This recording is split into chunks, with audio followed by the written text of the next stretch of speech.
കരണ്ടി കൊണ്ട് കോരി കഴിക്കേണ്ടി വരും. അപ്പോൾ ഈ കരണ്ടി വെച്ച് കോരി കഴിക്കേണ്ടി വരും. കണ്ടോ? അപ്പോൾ നമുക്ക് കണ്ടോ നല്ല ടേസ്റ്റി ആയിട്ടുള്ള തണ്ണിമത്തൻ ജ്യൂസ് റെഡി. അപ്പോൾ ഇതുപോലെ നല്ല ജ്യൂസ് വീടുകളിലുണ്ടാക്കി കുട്ടികൾക്കും മുതിർന്നവർക്കും ഒക്കെ കഴിക്കാൻ പാകത്തിലാണ് നമ്മൾ ഈ തണ്ണിമത്തൻ ജ്യൂസ് തയ്യാറാക്കിയിരിക്കുന്നത്.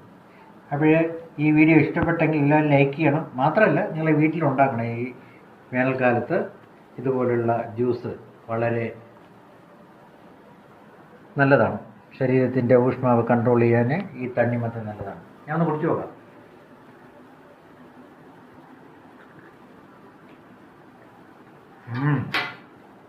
ഇതുപോലെ ഇട്ട് രണ്ട് കലക്കി ഇതുപോലെ എടുത്ത്